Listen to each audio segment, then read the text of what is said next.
Hello, I'm going to explain the research schedule today. As you can see in the Moodle, under the Lab 2 instructions, you have this smart example according to the research scheduling example. It is a simple model that has a create, has a process, and dispose.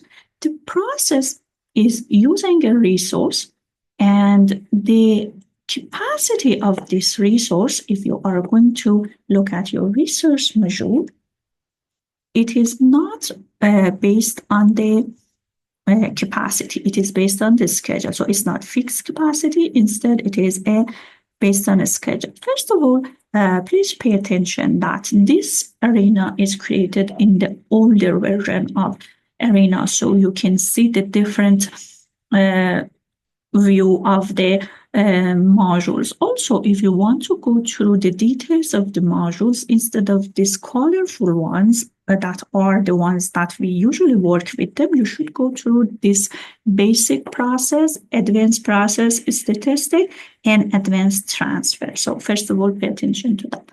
After that, you have your resource. It is based on the schedule. What is the name of a schedule? Schedule 1. How I know? Because I already created the schedule in the schedule part. It is named. I can name it schedule 1 or resource schedule, any name that I want. The type is capacity, so it is not an arrival or other type of the schedule. Its unit is in hours. So if you open the duration, 4 rows are created. You can create a new one like that. So it is 4 rows created. One column shows duration, one column shows value. So duration means for the duration of the time based on hours. So for 1 hour, we have 4 identical resources available. For 2 hours, we have 3 available. For 3 hours, we have 9. And for the last 2 hours, we have 6 resources available. So the summation of these times is 3 plus 3, 6 plus 2, 8 hours of scheduling. How long my model is going to be run here is 916 minutes, which is equal to 16 hours. So if the model is running for 16 hours and my duration of the scheduling is identified for 8 hours, it means that it will be repeated. If I don't want to have any resources, sometimes I should put the value equal to 0. So that's this part about how I can create my schedule and apply it in my resource capacity. Something else that might be interesting here is that in this small example, the current capacity variable is added as an animation. You know that it is MR, so it is the number of the available resource. The number in use, or NR, is also possible to be animated, as well as the current state. The status of the resource or state of the resource is identified in arena by values -1 for idle, -2 for busy, -3 for inactive, and -4 for fail.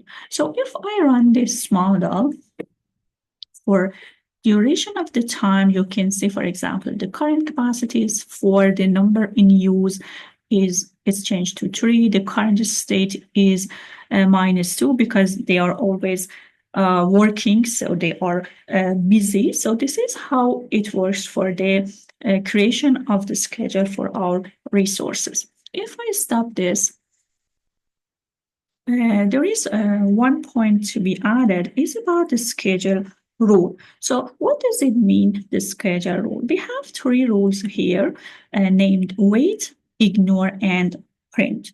If you open the PowerPoint file that is provided in Moodle for you according to the research schedule, you can see this slides. They are based on the Rossetti textbook, and it's explaining the resource variables, resource state, how we can create a schedule. And here is an example. Here you see the old version of displaying this schedule that is not available in the new versions of Arena. About the rules, we have three rules: ignore, wait, and prep. They are explained here by examples.